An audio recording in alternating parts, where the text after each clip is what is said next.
In Beatle fandom, we have been celebrating 50th anniversaries like they're going out of style. We had the 50th anniversary of the Beatles on Ed Sullivan, the 50th anniversary of A Hard Day's Night. We just celebrated the 50th anniversary of Help, the 50th anniversary of the Beatles at Shea Stadium.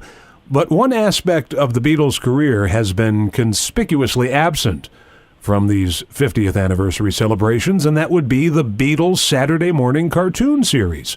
Well, one man is here to rectify that situation. He's the author of the book Beatletoons.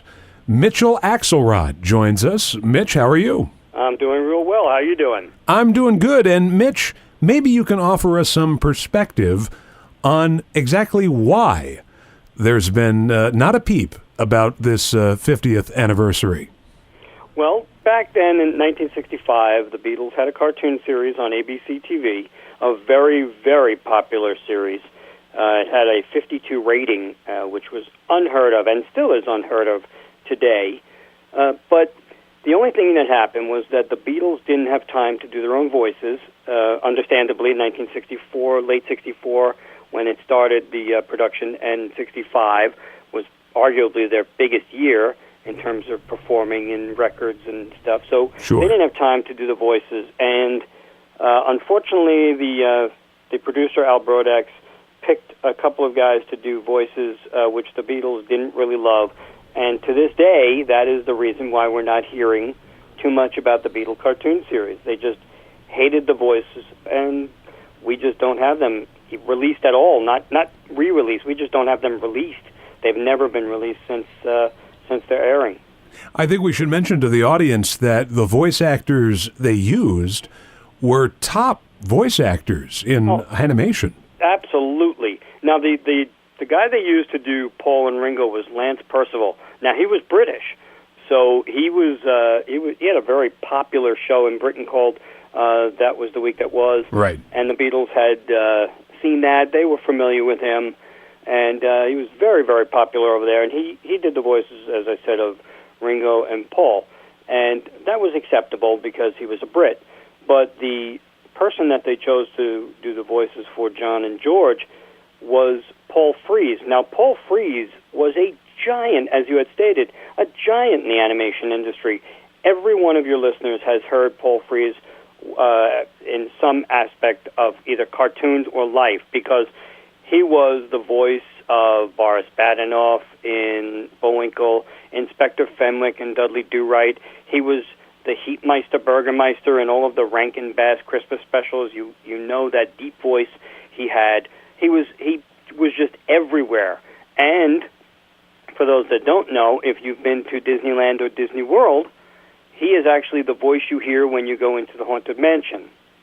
So you've heard him at some point in your life, and he just didn't do the voices that well, according to a lot of people, but definitely according to Brian Epstein and the Beatles.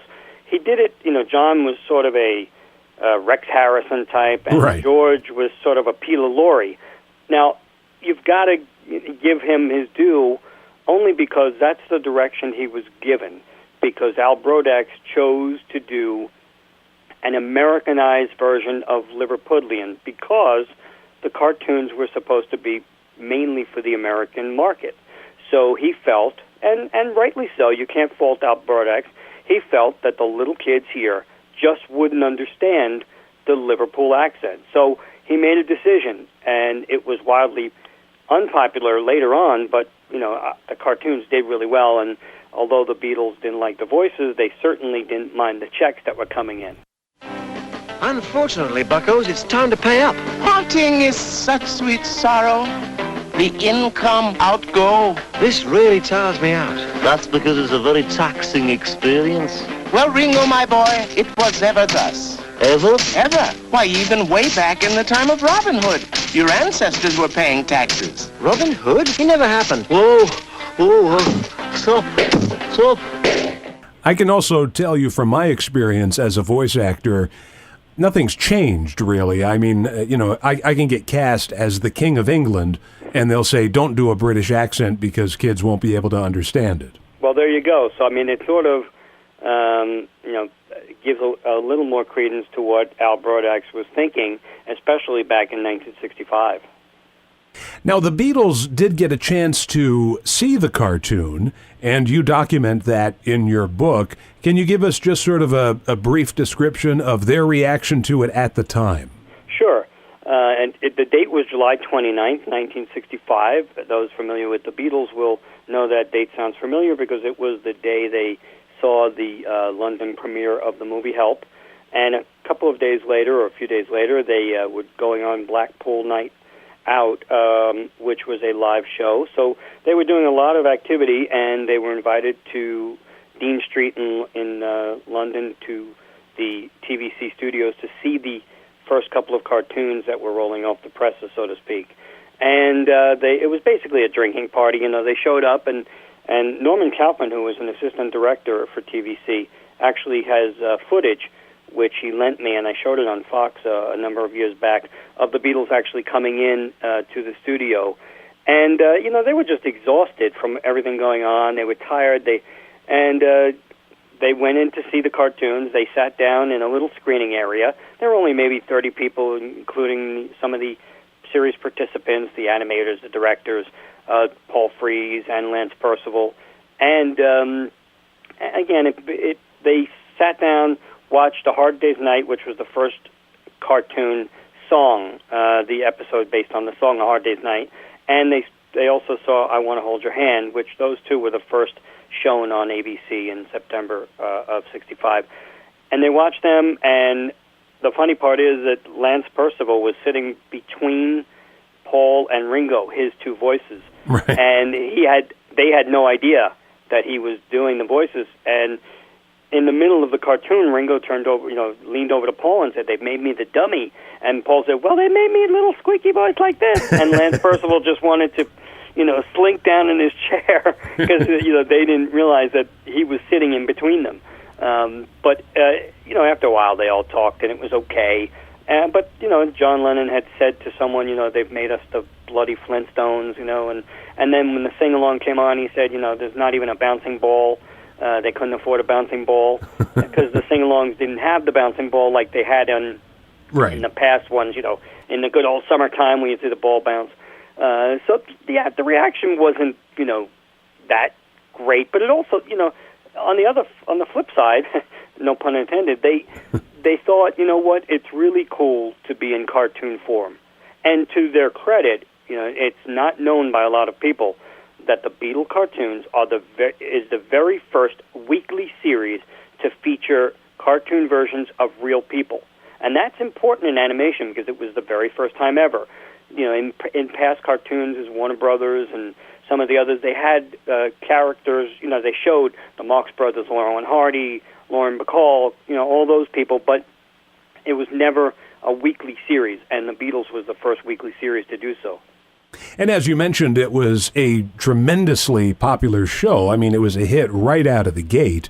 Oh, absolutely. There's a telegram in my book that shows the telegram from ABC to TVC Studios saying, it's a runaway hit, 52 share, or 51.9, whatever it was.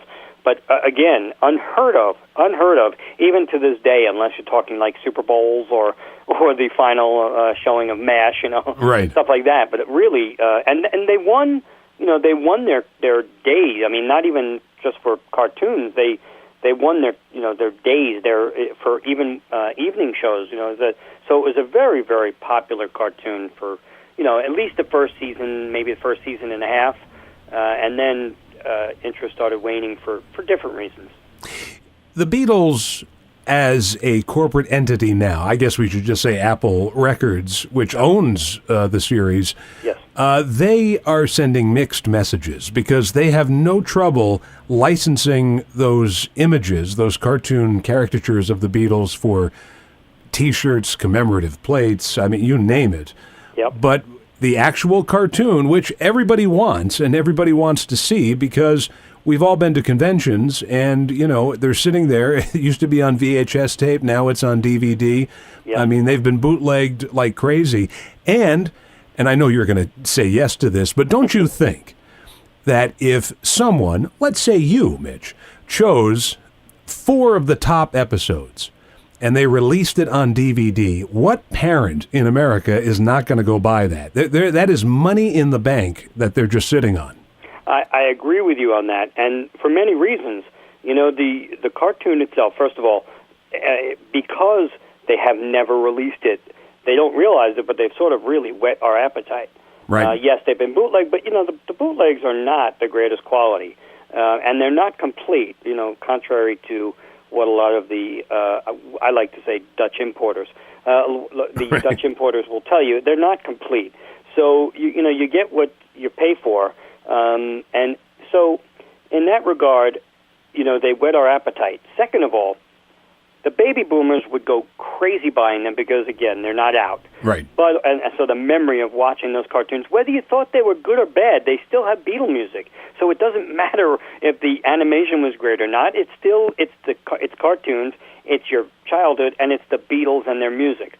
Second of all, now the baby boomers have kids and grandkids who are into the Beatles.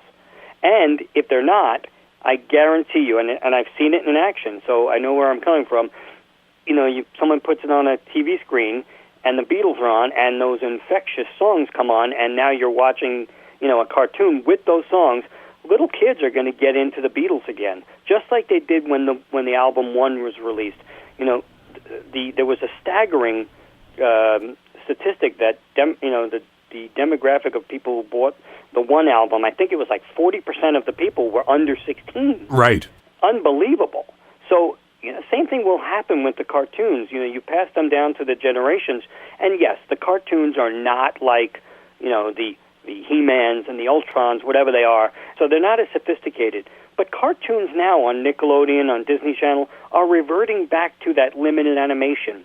Right. And I really think, I mean, even Ren and Stimpy, which is, I'm showing my age because even that's a little older, but all the cartoons I watch now on those channels that I mentioned, they're very limited animation, and I think the kids nowadays would relate to this, and, you know, as a plus, you've got the Beatles music, so I think they would sell like crazy, I really do, and I think it would, there's no reason that a best of cartoons DVD can't come out with even more than 4, you know, maybe, you know, it could be 10 cartoons, they're only 5.5 minutes each. So you could easily, or I could easily, pick out, you know, 10 episodes that would really make everybody happy. Well, folks, here comes the part of the program that I like best, the sing-along. That's when all of you at home join in and sing the lyrics of the next song along with us. Now, where'd that prop man go to? Yoo-hoo! Oh, prop man! At your service. You're the prop man? Yeah, the regular one's on vacation. I'm filling in for him. Oh. Now, this next sing-along tune has a lot of punch in it. So I would like you to decorate the stage with something that really fits the mood. Lucky for you, I've got just the thing. What in blazes is that? It's the punch you said you wanted. Here, you're on, Bertha. Oh! That's it, Bertha. Cool it. You're due back at the circus in 5 minutes. So hop to it, girl. And a 1, and a 2, and a... Oh, that Ringo. We just saw the recent announcement of the Beatles 1 CD and DVD package. The promo films are now coming out. I thought it was interesting that they've made a promo film for 8 days a week using Shea Stadium footage. Yes. Evidently, and of course the Beatles didn't play 8 days a week at Shea Stadium. Right. But that song was represented in the cartoons. That would have been the perfect opportunity to at least do something. Well, yeah, you're right. And first of all, getting back to the 8 days a week portion, well, I understand why they're doing the Shea, because they're showing that they were busy pretty much 8 days a week. So totally understood. And I am not. I mean, when Apple does it wrong, I let everybody know. Right. But when Apple does it right, and I really think for this package, by the way, that they're doing it pretty right. You know, with very few exceptions. But you're right. 8 days a week could have easily been the cartoon version of it. You know, back when the Beatles 1 first came out, the Beatles had a separate website for it with a whole bunch of different pages for each number 1 song. And for She Loves You, they actually had a cartoon page where you can watch clips of the cartoons if you go on the She Loves You page. So they did have it at one point, so I'm not really sure why they're holding them back now. I think now would be the perfect time. Maybe next year, even though it will be the 51st, because the Beatles don't like to really celebrate anniversaries. We do that for them. They just conveniently put things out on, quote, anniversaries. But I think maybe, who knows, maybe next year, if there's nothing to put out, but, the Ron Howard project will be out, so the Beatle cartoons will get pushed back again, along with Let It Be. And I just, I'm hoping in the future that they see things differently. But as of right now, I've actually spoke to people at Apple who said there are really no plans to release them at this time. Well, that's a shame. It's a shame. Yeah, it is, because not only would it introduce young kids to the Beatles, it's an easier way. I mean, for some kids, Yellow Submarine is a little too freaky for them, You're right. And when Yellow Submarine was released in the theaters a few years ago, I actually, went with Al Brodax, because he's a good friend and a good guy. A little older now, but not getting around as much. But He did get around then, and we took him, and he got a standing ovation when he was announced. And you're right, though, as beautiful as it is a little freaky for kids.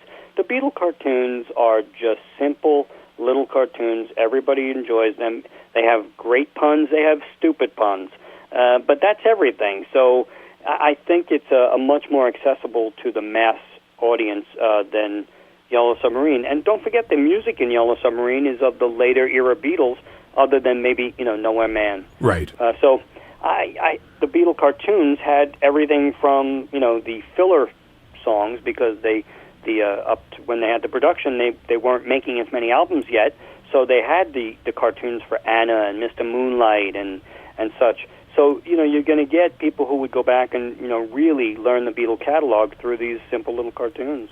Right, and if, freakiness is your thing, they also do Tomorrow Never Knows and Strawberry Fields Forever on the cartoon series. Well, yes, and it's really wild, because you get to watch Strawberry Fields, but with the 1964 Mop Top Beatles singing it. John does have glasses in that episode, which is the only episode he has glasses, so that they kept up with the times there.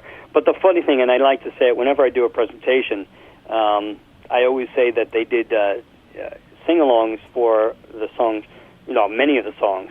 But the one sing-along I always point out is She Said, She Said, because all the 10-year-olds were going around saying, Mommy, Daddy, I know what it's like to be dead. So that was kind of freaky to a bunch of people. But, again, I think that just innocent cartoons, really, with a lot of fun, a lot of great memories, and I just think they need to be out. Right, and now that you mentioned the George Harrison, Peter Lorre voice, maybe that fits with I Know What It's Like to Be Dead. But let's get down to business here. Where can people go? Now, this book has been out for some time, but where can people go to get the book? Well, right now, the book is out of print. We're trying to work on things for Kindle.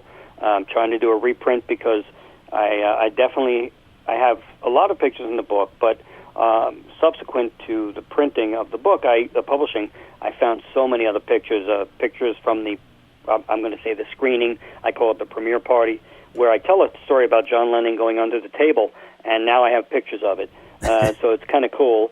But so it's out of print at the moment, but it's being, there are many places online that still have copies, even though it's technically, not being printed anymore. So you will be able to find it if you go to your, bookseller online, whatever booksellers you choose, whether it's Amazon, Books A Million, Barnes & Noble. You'll be able to find copies, and they are on different auction sites as well. So you can find it. And if anyone wants to continue to hear the dulcet tones of Mitchell Axelrod, they can always listen to the outstanding podcast Fab 4 Free for All. Absolutely. Fab 4 Free for All is an all-talk. It's a weekly. Well, we try to make it weekly, but life gets in the way sometimes. But it's a weekly all-talk, Beatles and related. We like to call it radio show on the internet, which is basically a podcast. Right. It stars. Listen to this. Ego talking. I am a co-host along with two lifelong friends, Tony Triguardo and Rob Leonard, who have their own Beatles shows on terrestrial radio. And we pick a topic each week, and we kill it. I mean, we go, meaning, if we review an album that's 33 minutes long, the show's going to be an hour and a half. We analyze, we talk, we like to really just have fun. It's like three guys sitting in a booth at the diner talking about the Beatles. And, you know, a lot of people love that because, you know, there's a lot of, and I'm saying this affectionately, Beatle geeks out there. I'm one of them who just love to talk about things and can't relate to, you know, their spouse with it or their kids with it, and just want to relate to others that are doing the same thing. So hopefully that's what we're bringing people. We are heard worldwide in over 40 countries with thousands and thousands of listeners, and it's really a blast. The reaction that we get is great, and it's a lot of fun, so I hope we get some new listeners. And that would be, I believe, fab4freeforall.com. Yes, it is Fab with the number 4, free, the number 4 again, all.com. Yeah, you'll find us. We are on iTunes, archive.org. We've done over 200 shows. We used to be Fab Forum. We did over 100 shows as Fab Forum when we had a 4th member. So there's a lot to listen to and a lot more to come. All right, sounds good. Mitch, thanks so much for appearing on this show. I appreciate it. And I appreciate it as well, Ghosty. You take care.